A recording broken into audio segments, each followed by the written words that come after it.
Okay, चलिए अब समय हो गया बिग मार्केट वॉइसेस से मार्केट के बिग पिक्चर समझने का। और आज हमारे साथ हैं ईडलवाइज एसेट मैनेजमेंट के सीईओ इक्विटीज त्रिदीप भट्टाचार्य। त्रिदीप जी, गुड मॉर्निंग। बताइए इस समय मार्केट को लेकर आपका क्या व्यू बन रहा है?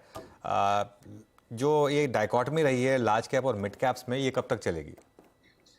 मेरे हिसाब से ये तब से चल रही है जब से कि लोगों का ऐसा रुझान है कि रेट्स काफी हद तक पीक जैसे हो गए हैं।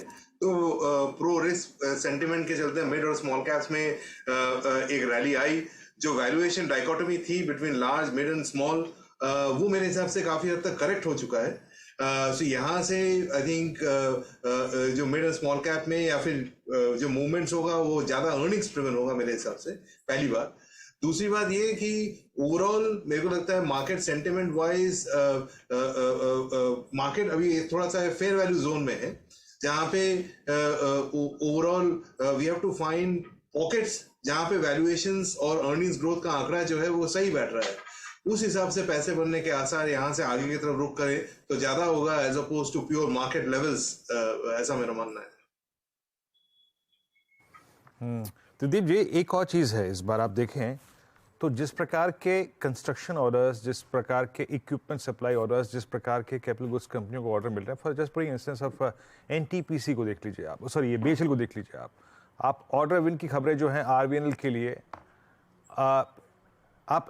मुझे याद आता है कि एक कंपनी एक्शन कंस्ट्रक्शन इक्विपमेंट, मेरे ख्याल से मेरे स्क्रीन पे भी कुछ देर पहले चार्ट था ही वो, मतलब इस साल के शुरुआत में जून 23 में उसका प्राइस था 480, अब इट्स 768 है।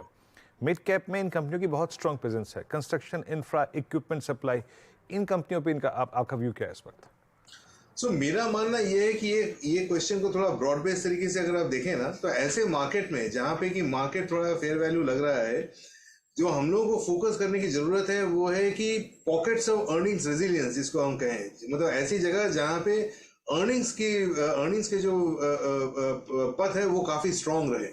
सो अगर आप मार्केट को, और हमारे रिसर्च के हिसाब से ऐसी 5 जगह हैं मार्केट में जहां पे कि मार्केट कंपनीज के अर्निंग्स जो हैं काफी स्ट्रांग रहने वाले हैं। उसमें से एक मेरे को जो लगता है मैन्युफैक्चरिंग अपसाइकिल एक स्ट्रांग आने वाला है इंडिया में, और चल रहा है और आगे और स्ट्रांग होगा, driven by private sector capex. उसमें ये सारी जो कंपनीज है वो अच्छी फिट होती हैं। मेरे हिसाब से ये 5 साल बरकरार रहने वाली एक थीम है, जो शायद अगर अपने को अगले साल एक स्टेबल गवर्नमेंट मिलती है देन ये ट्रेंड एक्चुअली एक्सेलरेट कर सकता है उसके बाद। कुछ कंपनीज जो इसमें फिट होती हैं वो कैपिटल गुड्स कंपनीज जैसे हो, और मिड और स्मॉल कैप में उनके ऑर्डर बुक्स जो हैं वो 4-5 साल के लिए काफी अच्छे दिख रहे हैं। Ultimately, amongst the 5 pockets of earnings resilience, manufacturing upcycle driven by private sector capex, ये जो है ये एक strong area of earnings है जिसकी आपने रुक करी है। ऐसे 4 और हैं, बट ये 5 साल का थीम है और काफी strong रहने वाला है। ओके, आईटी पर क्या व्यू बन रहा है अब इस समय आपका? क्योंकि नंबर्स खराब आने के बावजूद लार्ज कैप आईटी में स्टॉक्स ने अच्छा खासा बॉटम बनाया और काफी लोअर लेवल से रिकवरी दिखाई है। मेरे हिसाब से कोई भी सेक्टर में 2 चीजें होती हैं, एक होती है पी मल्टीपल, दूसरी होती है अर्निंग्स। इसमें पी मल्टीपल्स मेरे ख्याल में एक बार के लिए बॉटम आउट हो गए हैं। अर्निंग्स का जो राइट लेवल है वो अलग अलग कंपनीज के अलग अलग लेवल पे है, बट वो कैलिब्रेशन अभी भी चल रहा है।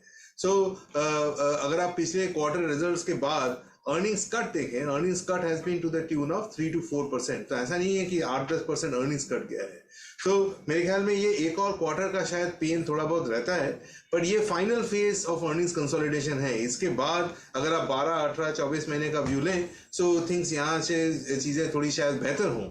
तो इसलिए हम लोग अर्निंग्स कंसोलिडेशन फेज में हैं। एक या 2 क्वार्टर का और पेन है, उसके बाद मेरे ख्याल में थिंग्स थोड़ी सी नॉर्मलाइज होना चाहिए। हमारे पोर्टफोलियोज में हम आईटी पहले काफी अंडरवेट थे, अभी फिलहाल हम लोग न्यूट्रल टू मार्जिनल ओवरवेट चल रहे हैं, और जैसे जैसे हमको मौका मिलता है स्टॉक प्राइस के हिसाब से, वैसे हम वेटेज बढ़ाने की तरफ देख रहे हैं एज अपोज टू घटाने का।